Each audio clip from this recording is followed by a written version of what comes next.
اسی طرح سے قرآن حکیم سے یہ ثابت ہے کہ بالکل ابتدائی دور میں جو مکی دور ہے، بالکل اس کا ابتدائی زمانہ، سورہ نون کے آخر میں جو مذکور ہے کہ یہ کوشش کی گئی تھی کہ کچھ ایسے لوگوں کے ذریعے سے کہ جن کی قوت ارادی ان کی نگاہوں میں بہت مرتکز ہو جاتی ہے، یہ عملیات میں ایک خاص معاملہ یہ بھی ہوا کرتا تھا، اور اب بھی شاید کچھ لوگ یہ پریکٹس کرتے ہیں کہ اگر باقاعدہ ریاضت کر کے اپنی نگاہوں میں ایک خاص قسم کی تاثیر پیدا کر لی جائے، بلکہ مولانا امین احسن اصلاحی صاحب نے اس کا تذکرہ کیا تھا ایک مرتبہ جب زمانہ طالب علمی میں نے 2 تربیت گاہیں منعقد کی تھیں، اور اس میں درس قرآن مولانا اصلاحی صاحب نے دیا تھا کہ آج کل بھی بعض لوگ یہ کرتے ہیں کہ رات کے پچھلے پہر اٹھ کر نہا دھو کر سفید براق کپڑے پہن کر پھر بیٹھتے ہیں اور کسی بالکل سفید کاغذ پر ایک چھوٹا سا نقطہ لگاتے ہیں اور پھر نگاہوں کو اس پر جمانے اور مرتکز کرنے کی مشق کرتے ہیں۔ کتنی دیر تک پلک جھپکے بغیر آپ اس نقطے کو دیکھ سکتے ہیں۔ اگر یہ مشق کی جائے، یہ ایکسرسائز کی جائے، یہ ریاضت کی جائے تو آنکھوں میں ایک ایسی چمک پیدا ہو جاتی ہے کہ اگر گھور کر کسی کو دیکھا جائے تو اس کی قوت ارادی کو آپ مزمحل کر سکتے ہیں، وہ ایک دم دبا ہوا محسوس کرے گا اور آپ کا غلبہ اس کے اوپر ہو جائے گا نفسیاتی اعتبار سے۔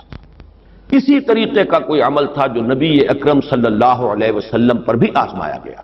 لَيَزْلَقُونَكَ یہ آیا ہے سورہ نون کے آخر میں، بِأَبْصَارِهِمْ لَمَّا سَمِعُوا الذِّكْرَ، یہ لوگ چاہتے ہیں کہ اپنی نگاہوں کے ذریعے سے آپ کو پھسلا دیں، آپ کے قدم ڈگمگا دیں، آپ کی قوت ارادی کو کچل دیں۔ لما سمعوا الذکر ویقولون انہ لمجنون، جس وقت کہ سورہ نون کے آغاز میں بھی آیا ہے تذکرہ کہ حضور کو کہا گیا کہ آپ کو جنون کا کوئی عارضہ ہو گیا ہے یا آپ پر کوئی آسیب آ گیا ہے، اور آخری آیت بھی جو ہے وہ آخری حصے میں پھر اسی کا یاد ہے، فإنہم لَيُزْلِقُونَكَ بِأَبْصَارِهِمْ لَمَّا سَمِعُوا الذِّكْرَ وَيَقُولُونَ إِنَّهُ لَمَجْنُونٌ وَمِن شَرِّ حَاسِدٍ إِذَا حَسَدَ، اور حسد کرنے والے کے حسد سے جبکہ وہ حسد کرے۔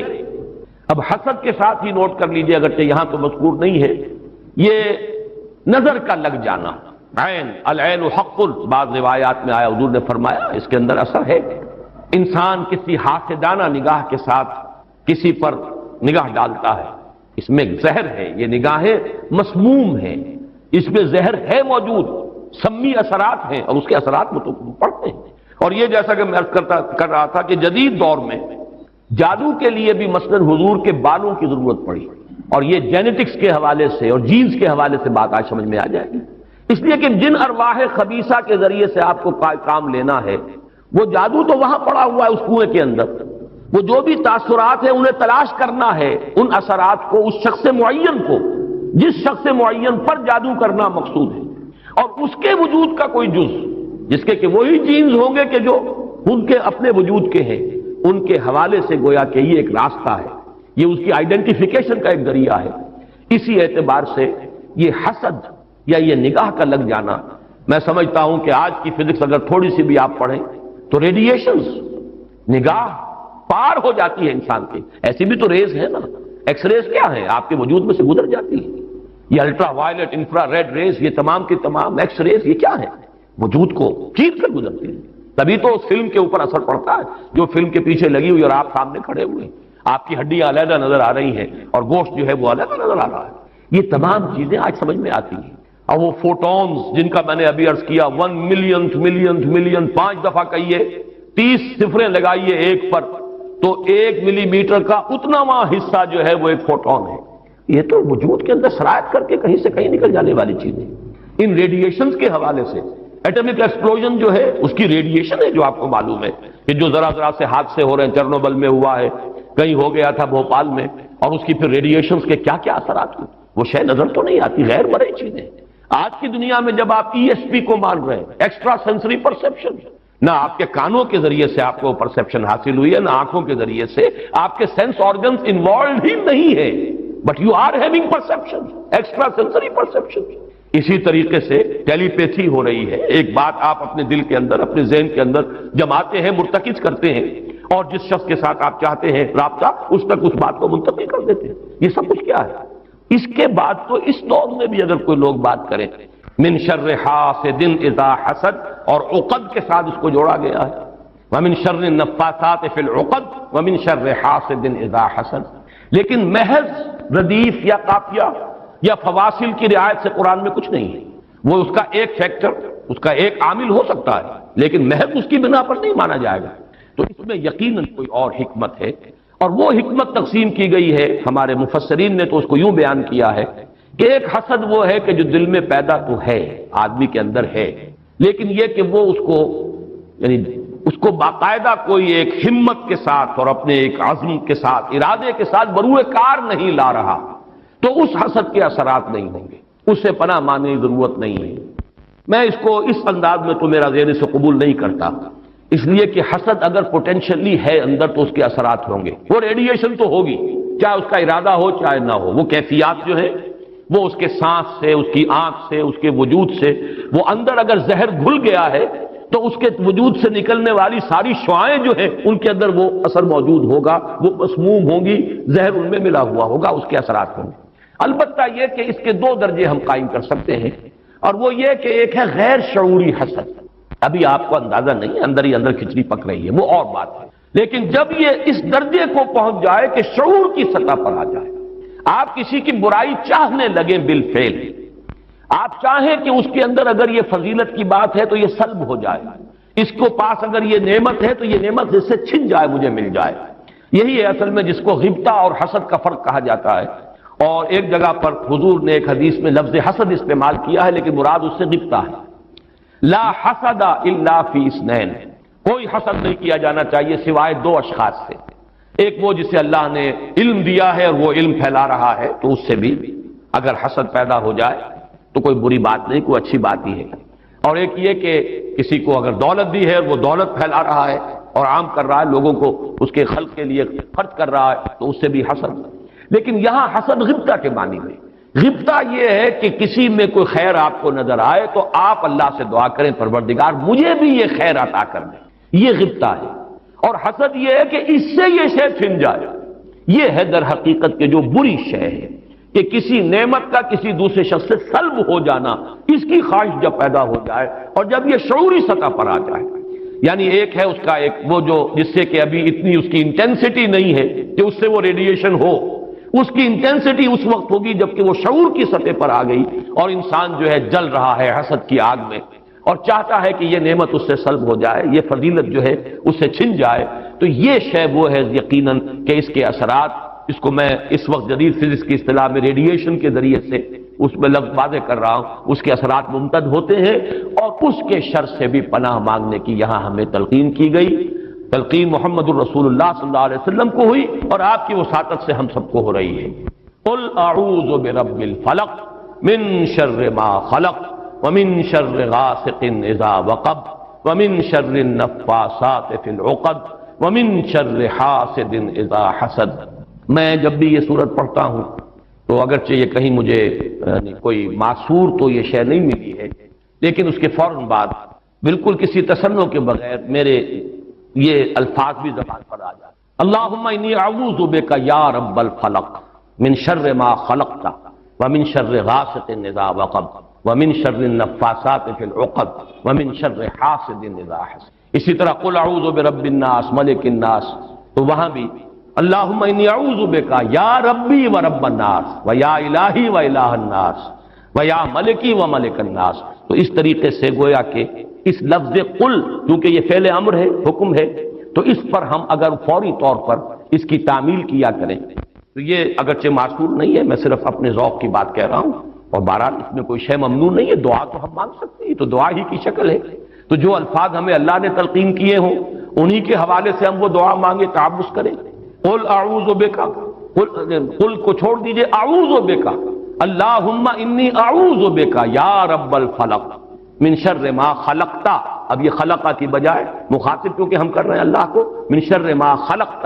آگے جو کہ تو الفاظ رہیں گے ان میں کوئی تبدیلی کی ضرورت نہیں ہے. مولانا محمد قاسم نانوتوی دیوبند کے مؤسسین میں سے، مولانا رشید احمد گنگوہی اور مولانا محمد قاسم نانوتوی رحمہم اللہ، یہ دو ہیں اصل میں یہ دارالعلوم دیوبند کے مؤسس، اس کی ابتدا کرنے والے.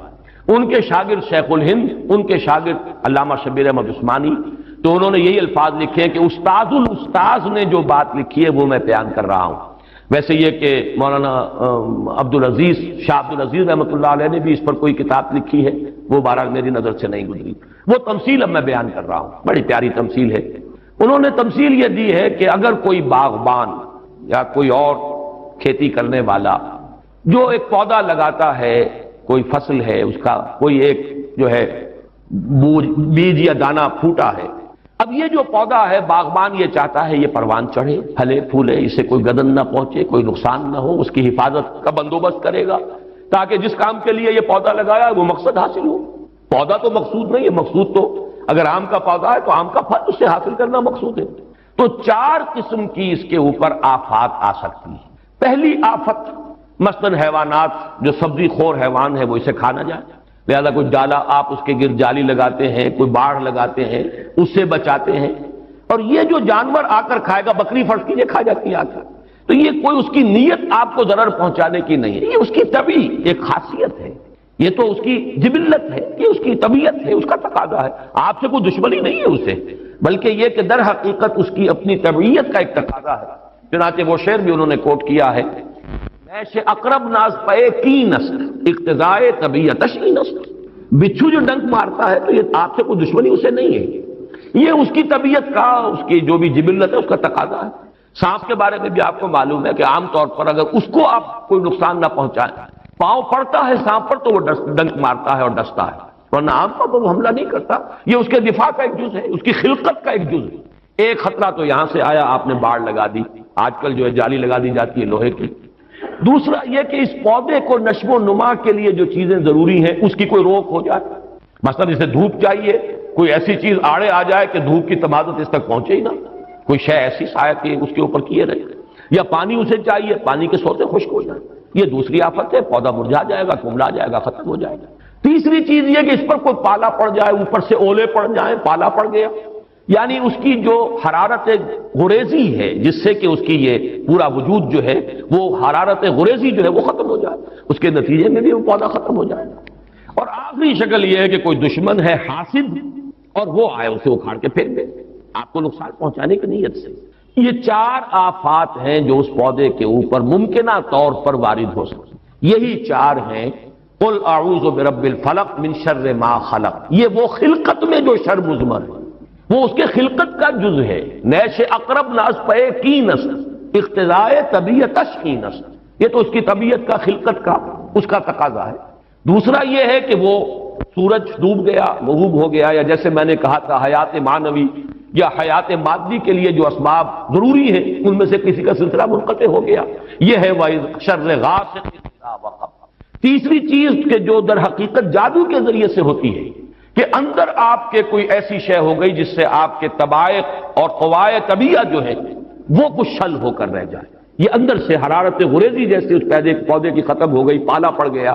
جادو کا اثر یہی ہوتا ہے، یا تخبطہ الشیطان من المس جیسے آیا ہے کہ ایسی کیفیت ہو گئی کہ جیسے حواس پورے طور پر بجا نہیں ہے، حواس پورے طریقے سے قائم نہیں ہے، مجتمع نہیں ہے، تو یہ کیفیت جو ہے یہ ومن شر النفاثات فی العقد ومن شر حاسد اذا حسد، جیسے ایک دشمن نے آ کر دشمنی اور آپ کو گزن پہنچانے کے لیے، دشمنی نکالنے کے لیے پودے کو اکھاڑ کے پھینک دیا، تم لازماً پیروی کرو گے ان کی، ان کے طور طریقوں کی کہ جو تم سے پہلے تھے، حتیٰ کہ اگر وہ گوہ کے بل میں گھسے تھے تم بھی گھسو گے، اور اگر ان میں سے کوئی شقی ایسا اٹھا تھا کہ اس نے اپنی ماں سے زنا کیا تو تم میں بھی کوئی بدبخت ضرور ایسا اٹھے گا جو اپنی والدہ سے زنا کرے گا۔ کہ حضور صلی اللہ علیہ وسلم نے فرمایا میری امت پر بھی وہ تمام حالات وارد ہو کر رہیں گے جو بنی اسرائیل پر آئے، بالکل ایسے ہی جیسے کہ ایک جوڑے کی 2 جوتیاں ایک دوسرے کے مشابہ ہوتی۔ اس حدیث نے ایک دم میرے لیے امت مسلمہ کے ماضی حال اور مستقبل کو سمجھنا ممکن بنا دیا، اور اس سمندر کو کوزے میں بند کرنے کا امکان مجھے نظر آیا کہ نبی اکرم صلی اللہ علیہ وسلم نے 2 اعتبارات سے مشابہت کا ذکر کیا ہے۔ موجودہ امت مسلمہ یعنی ہم امت محمد صلی اللہ علیہ وسلم، اور سابقہ امت مسلمہ یعنی بنی اسرائیل۔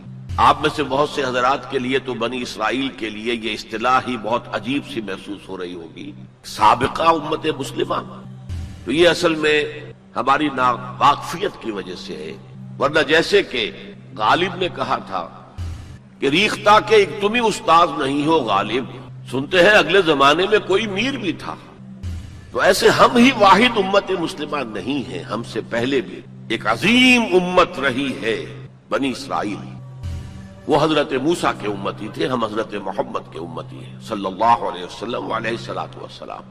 انہیں تورات دی گئی تھی، ہمیں قرآن دیا گیا ہے، اور قرآن مجید میں بار بار آتا ہے کہ اہل ایمان جس طرح قرآن پر ایمان رکھتے ہیں ایسے ہی تورات اور انجیل پر بھی ایمان رکھتے ہیں، یعنی اس بات پر ایمان کہ وہ اللہ کی کتابیں تھیں اگرچہ ان میں تحریف ہو۔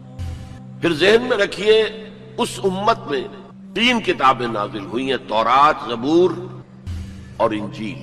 اس کے علاوہ بہت سے نبیوں کے صحیفے، اولڈ ٹیسٹمنٹ جو ہے عہد نامہ قدیم، کتنے انبیاء کے صحیفے اس میں شامل ہیں۔ یہ بھی نوٹ کیجئے کہ یہ وہ امت ہے جس کے لیے قرآن میں 4 مرتبہ آیا ہے کہ ہم نے انہیں تمام جہان والوں پر فضیلت دی تھی۔ 2 مرتبہ تو صرف سورہ بقرہ میں بین ہی انہی الفاظ میں آیت وارد ہوئی ہے، 6 رکوع کے شروع میں اور 15ویں رکوع کے شروع میں، یا بنی اسرائیل اذکروا نعمتی التی انعمت علیکم وانی فضلتکم علی العالمین، اے بنی اسرائیل یاد کرو میرے انعام و اکرام و احسان کو جو میں نے تم پر کیا، اور میں نے تمہیں تمام جہان والوں پر فضیلت دی۔ پھر جب سے یہ ایک امت کی شکل میں آئے، اس سے پہلے وہ ایک قوم تھے بنی اسرائیل، 12 قبیلے جو حضرت یعقوب علیہ السلام کے 12 بیٹوں سے چلے، قوم تھے وہ، امت نہیں تھے۔ امت تب بنے ہیں جب حضرت موسیٰ علیہ السلام کو تورات دی، اس وقت سے لے کر 1400 برس ایسے گزرے ہیں اس امت میں کہ کوئی ایک لمحہ بھی نہیں تھا کہ کوئی نبی موجود نہ ہو۔ یہ جو چین ہے مسلسل انبیاء کی، آغاز بھی 2 رسولوں سے ہوا، موسیٰ اور ہارون علیہم السلام، اختتام بھی 2 پر ہوا، عیسیٰ اور یحییٰ علیہم السلام، اور دونوں کے درمیان سمجھئے کہ وہ ڈور بندھی ہوئی ہے کہ اس میں کہیں کوئی رکھنا نہیں۔ بخاری شریف میں روایت ہے حضور کی صلی اللہ علیہ وسلم، کانت بنو اسرائیل تسوسہم الانبیاء کلما ہلک نبی خلفہ نبی، بنی اسرائیل کی سیاست، ان کے انتظامی معاملات انبیاء کے ہاتھ میں ہوتے تھے، جیسے ہی کوئی نبی فوت ہوتا تھا کوئی اور نبی اس کا خلیفہ بن جاتا، جیسے حضرت داؤد، حضرت سلیمان، یہ 2 مثالیں تو ہر انسان کو معلوم ہیں۔ بہرحال اس امت اور موجودہ امت مسلمہ امت محمد صلی اللہ علیہ وسلم میں مشابہتیں 2 اعتبارات سے بیان کی۔ ایک اس اعتبار سے مسلمانوں تم میں بھی وہ ساری گمراہیاں پیدا ہوں گی جو سابقہ امت میں پیدا ہوئی، لَتَتَّبِعُنَّ سُنَنَ مَنْ كَانَ قَبْلَكُمْ، تم لازماً پیروی کرو گے ان کے طور طریقوں کی کہ جو تم سے پہلے تھے، حتیٰ کہ اگر وہ گوہ کے بل میں گھسے تھے تم بھی گھسو گے، اور اگر ان میں سے کوئی شقی ایسا اٹھا تھا کہ اس نے اپنی ماں سے زنا کیا تو تم میں بھی کوئی بدبخت ضرور ایسا اٹھے گا جو اپنی والدہ سے زنا کرے گا۔ تو یہ تو ہے گمراہیوں کا معاملہ، امت کے اندر پیدا ہونے والی اعتقادی اور عملی گمراہیاں۔ چنانچہ اس کے ضمن میں جو 10 رکوعوں پر مشتمل فرد جرم عائد کی گئی ہے بنی اسرائیل پر سورہ بقرہ میں، 5ویں رکوع سے شروع ہوتی ہے بات اور 15ویں رکوع کے آغاز تک چلتی، اس میں در حقیقت ہم اپنی موجودہ کیفیت کا اس آئینے میں مشاہدہ کر سکتے ہیں۔ وہ ساری اعتقادی اور عملی گمراہیاں ہمارے اندر پیدا ہوئی۔ ہم تو بخشے بخشائے ہیں، سیغفر لنا، ہم تو اللہ کے محبوب اور چہیتے ہیں، ہمیں تو آگ جہنم کی چھوئے ہی کہ نہیں چھوئے گی تو گنتی کے چند دن۔ پھر دین کے اندر تفریق، کچھ احکام ماننے کچھ نہ ماننے، جس کا میں حوالہ اس سے پہلے دے چکا ہوں، افتؤمنون ببعض الکتاب وتکفرون ببعض۔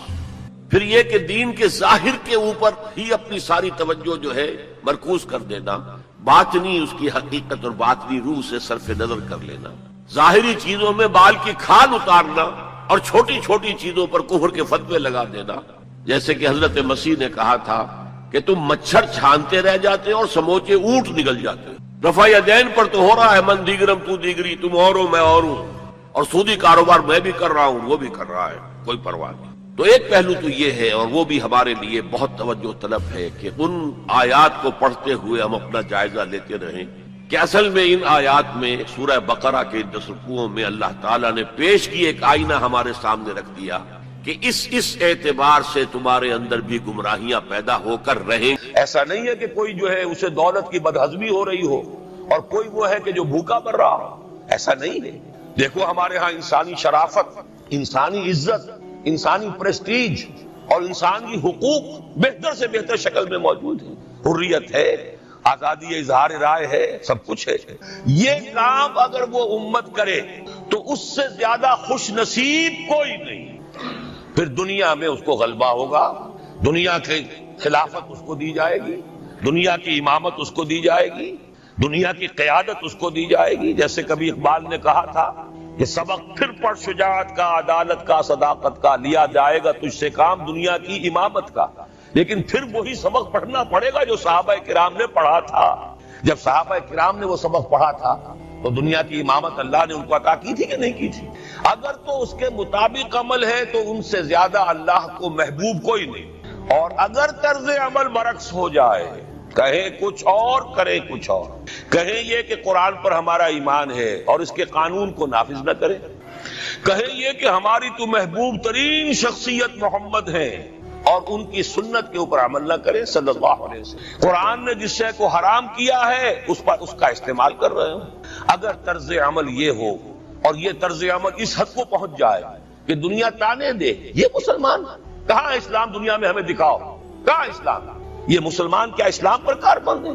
جارج برنارڈ شاہ نے کہا تھا کہ میں جب قرآن پڑھتا ہوں تو محسوس کرتا ہوں اس سے بہتر کتاب کوئی ممکن نہیں، لیکن جب مسلمانوں کو دیکھتا ہوں تو محسوس کرتا ہوں ان سے زیادہ ذلیل قوم دنیا میں کوئی نہیں۔ یہ کنٹراسٹ ہے جو ہم اپنے وجود سے پیش کر رہے ہیں۔ کیا اس کی وجہ سے لوگ اسلام کی طرف راغب ہوں گے یا اسلام سے متنفر ہوں گے؟ کیا ہمارا منہ ہوتا ہے ہم باہر جاتے ہیں، اسی لیے ہم تو تبلیغ، میں تو کم سے کم وہاں جا کر جو مسلمان کھوئی ہوئی بھیڑیں ہیں امت محمد صلی اللہ علیہ وسلم کی، انہی کو ریکلیم کرنے کی کوشش کرتا ہوں، جیسے کہ حضرت مسیح نے کہا تھا میں تو بنی اسرائیل کے گھرانے کی کھوئی ہوئی بھیڑوں کی تلاش میں آیا ہوں۔ میرا منہ نہیں ہے کہ میں وہاں کسی امریکن سے بات کروں، وہ یہ کہے گا تم اپنا گھر تو سنوارو، فزیشین ہیل تھائی سیلف۔ تم ایک چھوٹا سا ملک نہیں چلا سکتے، تم نے اس کا بیڑا غرق کر کے رکھ دیا ہے، تم نے اسے کورٹ آف وارڈ بنوا دیا ہے IMF کا۔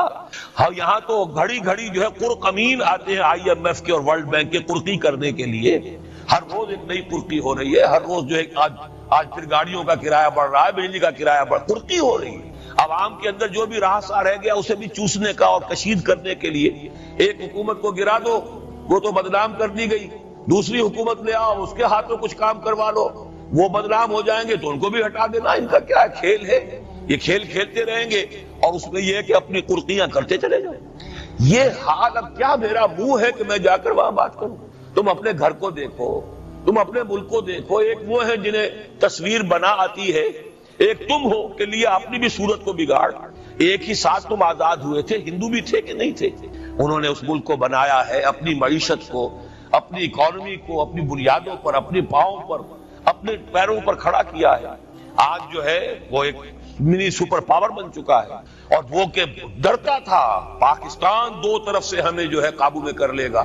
پہلے تقریباً 20 برس جو ہیں ہندوستان کے، بھارت کے کانپتے ہوئے گزرے ہیں پاکستان سے، اب 30 برس سے جو صورتحال ہے وہ آپ کو معلوم ہے۔ تو صورت یہ ہے کہ جب کوئی قوم جو امت مسلمہ ہو یہ طرز عمل اختیار کرتی ہے تو عذاب اس پر آتا ہے۔ بڑی کڑوی بات ہے، آج عذاب کفار پر نہیں آ رہا، وہ تو اللہ تعالیٰ ان سے آخرت میں نمٹ لے گا، اور آخرت تو ہے ہمیشہ کی، بڑا سو عذاب تو وہی کا ہے۔ وَلَعَذَابُ الْآخِرَةِ أَكْبَرُ لَوْ كَانُوا يَعْلَمُونَ۔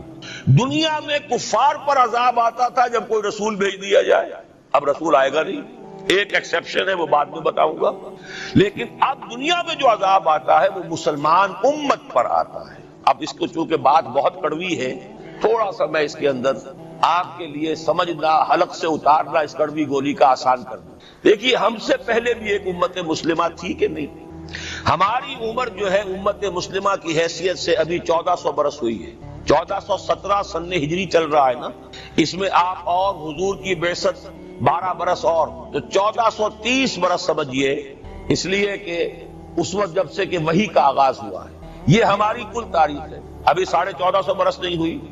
ہم سے پہلی جو امت تھی 2000 برس تک اسی مقام پر فائز رہی، وہ کون تھے؟ بنی اسرائیل، وہ موسیٰ کے امتی تھے، ہم محمد کے امتی ہیں علی نبینا علیہ الصلوۃ والسلام۔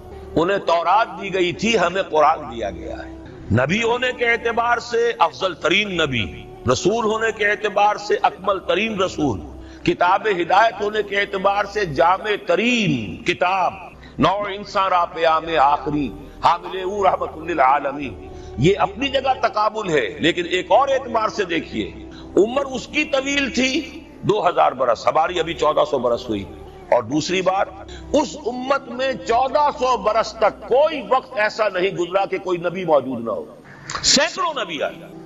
شروع ہوئی ہے 1400 قبل مسیح میں، جب تورات دی گئی حضرت موسیٰ کو، اور آپ کو معلوم ہے اس وقت 2 رسول تھے، موسیٰ بھی اور ہارون بھی علیہ الصلوۃ والسلام۔ پھر حضور کی حدیث بخاری شریف میں موجود ہے، کانت بنو اسرائیل تسوسہم الانبیاء کلما ہلک نبی خلفہ نبی۔ بنی اسرائیل کی سیاست اور حکومت جو ہے انبیاء کے ہاتھ میں ہوتی تھی، جب بھی کوئی نبی فوت ہوتا تھا دوسرا نبی اس کا قائم مقام، اس کا جانشین ہو جاتا تھا، جیسے داؤد کے بیٹے سلیمان۔ آخری جو نبی آئے ان کے ہاں وہ حضرت مسیح، اور ان کے ہم عصر حضرت یحییٰ علیہ الصلوۃ والسلام۔ تو یوں سمجھیے 2 سے شروع ہوا، 2 پر ختم ہوا، موسیٰ و ہارون، عیسیٰ و یحییٰ، درمیان میں 1400 برس، اور کوئی وقت ایسا نہیں ہے جب کہ کوئی نبی موجود ہو۔ کیسی امت تھی! اسی لیے میں نے آپ کو بتایا قرآن مجید میں سورہ بقرہ میں 2 جگہ فرمایا ہے، یا بنی اسرائیل اذکروا نعمتی التی انعمت علیکم وانی فضلتکم علی العالمین۔ 6واں رکوع بھی شروع ہوتا ہے اسی آیت سے سورہ بقرہ کا، اور 15واں رکوع پھر شروع ہوتا ہے اسی آیت، اے بنی اسرائیل میرے اس انعام و اکرام کو یاد کرو جو میں نے تم پر کیا، اور میں نے تو تمہیں تمام جہان والوں پر فضیلت دی تھی۔ لیکن وہی بنی اسرائیل جب ان کا طرز عمل کیا ہوا، شریعت کو پس پش ڈال دیا، نبذ فریق من الذین اوتوا الکتاب کتاب اللہ وراء ظہورہم مثل الذین حملوا التوراۃ ثم لم یحملوها کمثل الحمار یحمل اسفارا۔ کتاب سے ناطا توڑ لیا، بس اس کو مقدس کتاب بنا کر رکھ دیا، نہ پڑھنا نہ سمجھنا نہ اس پر عمل کرنا، جیسے ہم کرتے ہیں۔ ایصال ثواب کی محفلوں میں کام آتا ہے، یا بچیوں کو وہ جہیز میں دینے کے کام آتا ہے، یا قرات کی محفلیں ہوتی ہیں، مقابلے ہوتے ہیں۔ اللہ اللہ خیر صدہ قرآن مجید سے ہمارا کیا سروکار رہ گیا ہے۔ بہایا تشترا کار جزی نیست کہ از یاسین او آساب امیری۔ عیاشیاں کرتے تھے، بدماشیاں کرتے تھے، غلط کام کرتے تھے، لیکن انہیں خیال یہ تھا کہ ہم چونکہ ابراہیم کی نسل سے ہیں، موسیٰ کی امت میں سے ہیں، نحن ابناء اللہ واحباؤہ، ہم تو اللہ کے بیٹوں کے مانندے بڑے چہیتے ہیں۔ اسی پر اللہ نے فرمایا فَلِمَ يُعَذِّبُكُمْ بِذُنُوبِكُمْ بَلْ أَنْتُمْ بَشَرٌ مِّمَّنْ خَلَقَ۔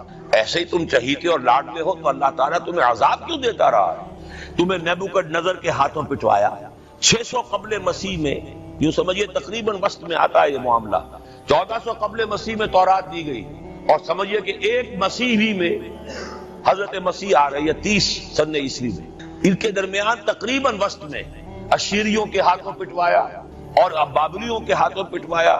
بخت نصر جس کو کہتے ہیں، نیبوکڈ نظر، 6 لاکھ یہودی اس نے قتل کیے یروشلم میں، 6 لاکھ کو قیدی بنا کر لے گیا، ہیکل سلیمانی گرا دیا گیا جو کہ ان کا کعبے کے درجے میں، اور یہ کہ کوئی ایک متنفس نہیں بچا یروشلم میں، کوئی 2 اینٹیں سلامت نہیں، انہیں لے گیا بیبیلونیا میں، کیپٹیوٹی، پیریڈ آف کیپٹیوٹی۔ وہاں سے واپس آئے، توبہ کی انہوں نے، حضرت عزیر علیہ السلام کی دعوت توبہ جو ہے توبہ کی منادی کے نتیجے میں، تو پھر اللہ نے انہیں ایک موقع اور دیا، اور ان کی ایک بڑی عظیم سلطنت قائم ہوئی، مکابی سلطنت، اور پھر ٹیمپل جو ہے دوبارہ بنا، یہ جو سیکنڈ ٹیمپل کہلاتا ہے، دوسری تعمیر جو ہوئی ہیکل سلیمانی کی، اس کو بھی پھر دوبارہ جب ان کے ہاں وہی لچھن آئے، میں تجھ کو بتاتا ہوں تقدیر امم کیا ہے، شمشیر و ثنا اول، طاؤس و رباب آخر، جب وہی لچھن ہو گئے پھر عذاب کے کوڑے پڑے، پہلے گریکس کے ذریعے، یونانیوں کے ذریعے، پھر رومنز کے ذریعے، اور سن 70 عیسوی میں وہ دوسرا ہیکل سلیمانی بھی مسمار کر دیا گیا،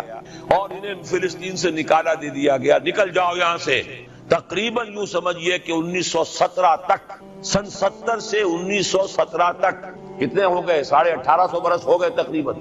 1850 برس یہ لوگ پھر فلسطین میں داخل نہیں ہو سکتے، اور وہ ہیکل سلیمانی آج تک بھی پڑا ہوا ہے منہدم، سوائے اس کی ایک دیوار کے جسے یہ ویلنگ وال کہتے ہیں، وہاں جاتے ہیں رو دھو کر آ جاتے ہیں۔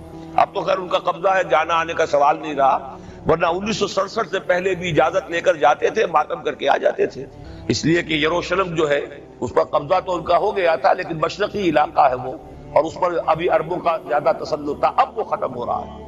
معلوم ہوا کہ وہی قوم جو ہے، جو چہیتی بھی تھی، لاڈلی بھی تھی، خیر الامم تھی، انی فضلتکم علی العالمین کا مصداق تھی، جس پر انعامات تھے، اکرام تھا، جنہیں حضرت داؤد اور سلیمان کی سی حکومتیں دی گئیں، ان سب کا معاملہ کیا ہوا؟ غلط عمل کی وجہ سے، برعکس رویے کی وجہ سے قرآن مجید ہی میں دو جگہ ہے تھوڑے سے لفظی فرق کے ساتھ، ضربت علیہم الذلۃ والمسکنۃ وباؤوا بغضب من اللہ، ان پر ذلت تھوپ دی گئی، ذلیل کر دیے گئے۔ 1850 برس تک، پہلے 150 برس تک کیپٹیوٹی میں رہے تھے، اب 1850 برس تک جسے یہ ڈائسپورا کہتے ہیں اس میں رہے، روتے تھے، یاد کرتے تھے اپنی فلسطین کی سرزمین کو کہ ہم وہاں سے نکالے گئے ہیں۔ وہ بھی حضرت عمر نے اجازت دی تھی جا کر، جبکہ یروشلم جو ہے ہینڈ اوور کیا ہے وہاں کے عیسائیوں نے، حضرت عمر کے حوالے کیا ہے رضی اللہ تعالی عنہ، تو حضرت عمر نے انہیں آ کر زیارت کرنے کی اجازت دی، ورنہ زیارت کی اجازت بھی نہیں تھی، عیسائیوں نے روکا ہوا تھا، نو جیو کوڈ انٹر جیروشلم۔ اور وہ جو معاہدہ کیا تھا عیسائیوں نے حضرت عمر سے، یہ ان کی طرف سے شرط تھی کہ آپ یہاں یہودیوں کو آباد ہونے کی اجازت نہیں دیں گے، لیکن کم اینڈ وزٹ، آئیں زیارت کریں اور جائیں، لیکن یہاں آباد نہیں ہوں۔ یہ قوم جو اونچی تھی، بڑی تھی، فضلتکم علی العالمین تھی، لیکن وہی قوم ضربت علیہم الذلۃ والمسکنۃ وباؤوا بغضب من اللہ، اللہ کے غضب کو لے کر لوٹی۔ یہ ہے اصل میں وہی معاملہ جو آج ہمارے ساتھ ہے۔ اللہ کا قانون تو غیر جانبدار ہے، وَلَن تَجِدَ لِسُنَّتِ اللَّهِ تَحْوِيلًا وَلَن تَجِدَ لِسُنَّتِ اللَّهِ تَبْدِيلًا۔ اللہ کا قانون قوموں اور امتوں کے لیے بدلتا نہیں، وہی صورت ہے۔ ہمیں بھی کہا گیا کنتم خیر امت اخرجت للناس، تم بہترین امت ہو جسے دنیا والوں کے لیے نکالا گیا ہے۔ تمہارا کام کیا ہے؟ ہم تو جیتے ہیں کہ دنیا میں تیرا نام رہے، کہیں ممکن ہے کہ ساقی نہ رہے جام رہے۔ ہمارا کام تو تھا اس اسلام پر عمل کریں اور دنیا کو دعوت دیں، اپنے عمل میں بھی گواہی دے، آؤ دیکھ لو ہم جو کچھ کہہ رہے ہیں یہ تھیوری نہیں ہے، یہ صرف لفاظی نہیں ہے، یہ شاعری نہیں ہے۔ اگر محمد رسول اللہ نے فرمایا صلی اللہ علیہ وسلم سید القوم خادمہم، آؤ دیکھ لو مدینے میں ہمارا خلیفہ عمر فاروق خادم ہے کہ نہیں ہے؟ کیا کوئی بادشاہ ہے؟ کیا اس نے کوئی محل بنایا ہے؟ کیا اس کے لیے کوئی خدم و حشم ہے؟ کیا اس کے لیے کوئی باڈی گارڈ ہے؟ کچھ بھی نہیں۔ جیسی جھونپڑیاں دوسروں کی ہے ویسی جھونپڑا اس کا ہے، جیسے پیبند لگے ہوئے کپڑے دوسروں کے ہیں، بلکہ دوسروں کے بہتر بھی ہوں گے، اس کے کپڑوں میں پیبند لگا ہوا ہے، اس کے نام سے قیصر و کسریٰ کے درباروں میں لرزہ ہے، لیکن اس کی سادگی کا عالم یہ، آؤ دیکھو، see with your own eyes, come here, see it۔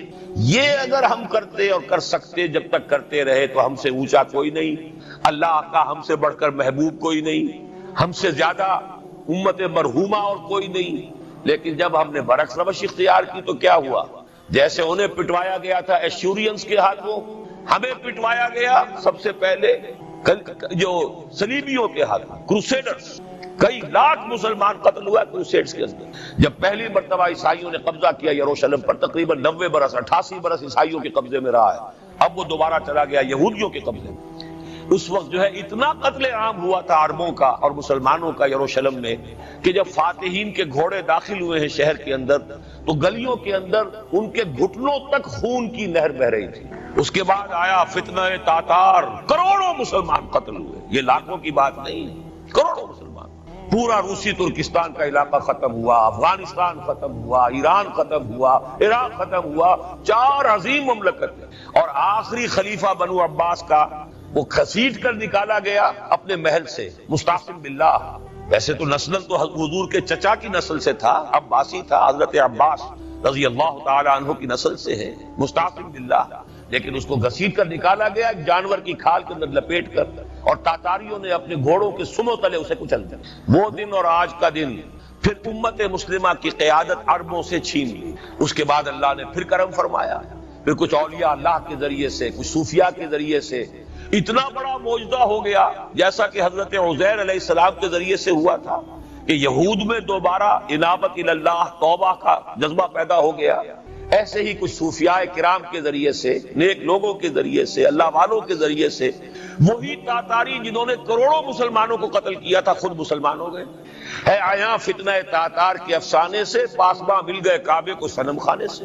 پھر غلبہ ہوا، پھر ترکوں کی عظیم حکومتیں قائم ہوئی، ترکان تیموری، Terken Usmani, Terken Seljuqi, Terken صفوی۔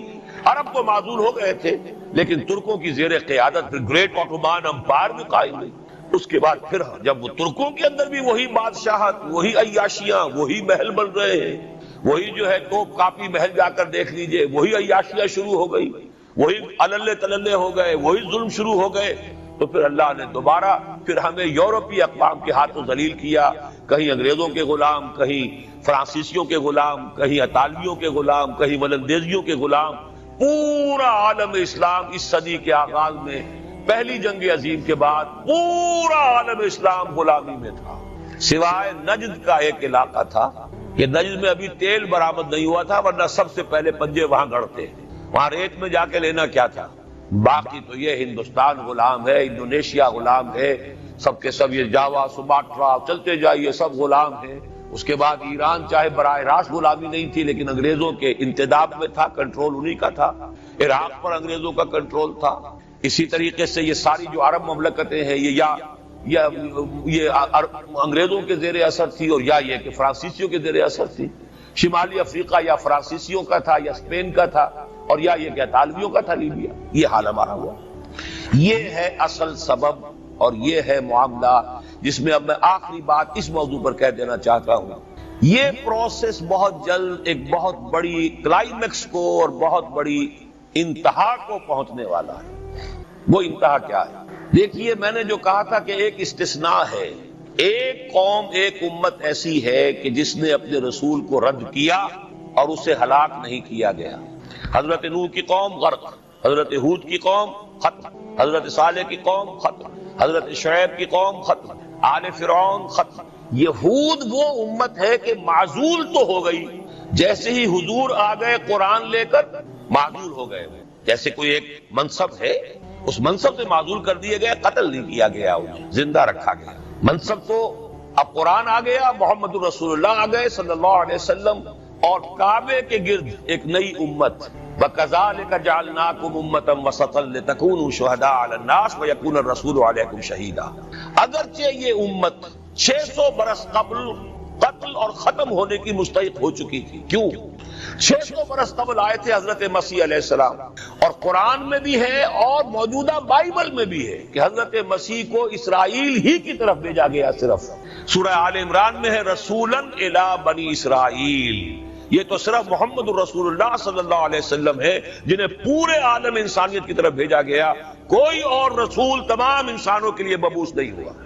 اور ابھی بائبل میں موجود ہے کہ میں صرف اسرائیل کے گھرانے کی کھوئی ہوئی بھیڑوں کی تلاش میں آیا ہوں۔ اسی لیے میں نے کہا تھا میں بھی امریکہ وغیرہ جاتا ہوں تو یہ اپنے پاکستانی ہندوستانی بھائی جو ہیں، یہ کھوئی ہوئی بھیڑیں وہاں جا کر جو ہیں وہ گم ہو گئی ہیں، گم شدہ بھیڑوں کی تلاش۔ تو اس کو اچھی طرح سمجھ لیجئے، حضرت مسیح کی بعثت تھی بنی اسرائیل کی طرف، اور بنی اسرائیل نے نہ صرف یہ کہ ان کو مانا نہیں بلکہ الٹا اپنے بس پڑتے سولی پر چڑھا دیا، اپنے بس پڑتے۔ اس میرے الفاظ کو نوٹ کر لیں، گویا کہ یہ اب اس عذاب استیصال، آخری ہلاکت والے عذاب کے مستحق ہو گئے۔ لیکن یہ پوری انبیاء اور رسل کی تاریخ میں ایک استثناء ہے کہ اس میں جیسے آج کل ہم کہتے ہیں ججمنٹ ریزرو، حضرت مسیح کو اللہ نے زندہ اٹھا لیا، یہود کے اوپر لعنت تو کر دی، ختم نہیں کیا۔ سمجھ رہے ہیں میری بات کو؟ سن 70 سے ان پر عذاب آیا، حضرت مسیح سن 33 عیسوی میں اٹھائے گئے۔ سن 70 میں عذاب آ گیا ٹائٹس رومی کے ہاتھوں، وہ ہیکل سلیمانی بھی پھر دوبارہ گر گیا اور انہیں نکال دیا گیا ڈائسپورا سن 70 سے، لیکن ختم نہیں کیا گیا۔ یہ استثناء ہوا ہے، کیوں ہوا ہے؟ یہ بات پھر دوسری میری آج کی گفتگو میں بڑی کڑوی بات ہے، بہت کڑوی۔ یہ جو دوسری امت جو جس سے کہ میں اور آپ ہیں، اور جو بہترین امت ہے، کنتم خیر امت، یہ جب طرز عمل وہی اختیار کرے گی جو یہودیوں نے کیا تھا، ان کو سزا ان ملعونوں کے ہاتھوں دلوائی جائے گی۔ بات سمجھ لیجیے میری۔ آپ کو معلوم ہے پھانسی کا پھندا کون ڈالتا ہے؟ چوڑا۔ اور ہندوستان میں مجھے بتایا مولانا امین حسن اصلاحی صاحب نے، وہ مشرقی یوپی سے ان کا تعلق ہے، اعظم گڑھ سے، کہ ہمارے علاقے میں یہ رواج تھا کہ اگر کوئی راجپوت شخص کوئی بہت گھناؤنا کوئی کام کرتا تھا تو اس کو جوتے لگواتے تھے چمار کے ہاتھوں۔ راجپوت کے سر پر راجپوت کا جوتا پڑا تو چلیے جوتا تو ہے لیکن ہے تو راجپوت کا، لیکن جب راجپوت کے سر پر چمار کا جوتا پڑتا تھا، جسے انگریزی میں ہم کہتے ہیں to add insult to injury, ایک تو تکلیف ہو رہی ہے جوتے کی اور ایک انسلٹ ہو رہی ہے کہ چمار کا جوتا ہے، تو یہ گویا کہ بدترین سزا ہو گئی۔ یہ امت جتنی اونچی ہے، جس کے رتبے ہے سوا، اس کی سوا مشکل ہے۔ جس کا مقام بلند ہے اسی اعتبار سے ان کو پھر سزا بھی سخت ملتی ہے۔ صاف فرما دیا اللہ تعالیٰ نے سورہ احزاب میں، اے نبی کی بیویوں تم عام لوگوں کی طرح نہیں ہو، لستم کاحد من النساء لستن کاحد من النساء، اگر تم نے کوئی غلط حرکت کی دوہرا عذاب ملے گا۔ اور بات صحیح ہے، جن کے رتبے ہیں سوا ان کی سوا مشکل ہے۔ اس امت کو عذاب کے کوڑے مارنے والی قوم وہ ملعون اور مغضوب علیہم قوم ہے جس کے لیے قرآن مجید 2 دفعہ کہتا ہے ضربت علیہم الذلۃ والمسکنۃ وباءوا بغضب من اللہ، اور یہ کوڑے بہت زبردست شکل میں ابھی آنے والے ہیں۔ میری بات اب آپ نے سمجھ لی؟ کیوں رکھا گیا یہود کو؟ یہ جلاد کیوں سنبھال کے رکھے گئے؟ انہیں بھی سزا دی گئی۔ اس صدی میں بھی ہٹلر کے ہاتھوں میں بھی 6 ملین 60 لاکھ اس نے ختم کیے، ان پر تو سزا کا سلسلہ چلتا رہا، ایکسٹرمینیٹ نہیں کیا، ختم نہیں کیا، باقی رکھا ہے، اس لیے کہ ان کو کوڑا بنا کر امت مسلمہ کی پیٹھ پر مارنا ہے کہ تمہارا رتبہ، تم محمد کے امتی صلی اللہ علیہ وسلم، ہمارے آخری رسول، ہمارے اکمل رسول، ہمارے خاتم النبیین، خیر البشر، اور ان کی امت ہو کر تمہارا حال یہ ہے، تو تم سزا کے مستحق جو ہو۔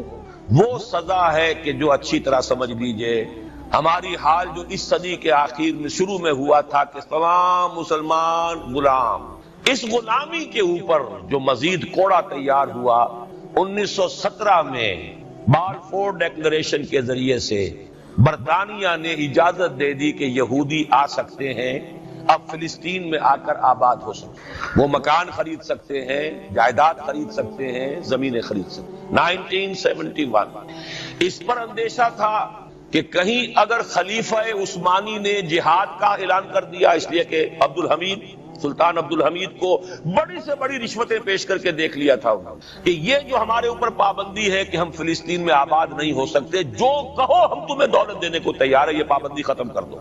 سلطان عبد الحمید ویسے جو بھی کچھ تھے چھوڑ دیجئے، لیکن یہ کہ اس نے کہا کہ جو معاہدہ عمر نے کیا تھا رضی اللہ تعالی عنہ، میں پیچھے نہیں جاؤں گا، لہذا خلافت ختم کروا دی، اور کروائی کس کے ہاتھوں؟ ایک مسلمان کے ہاتھوں، اس لیے کہ فری میسن تھا مصطفیٰ کمال پاشا، فری میسن، یہ سب یہودیوں کے ادارے۔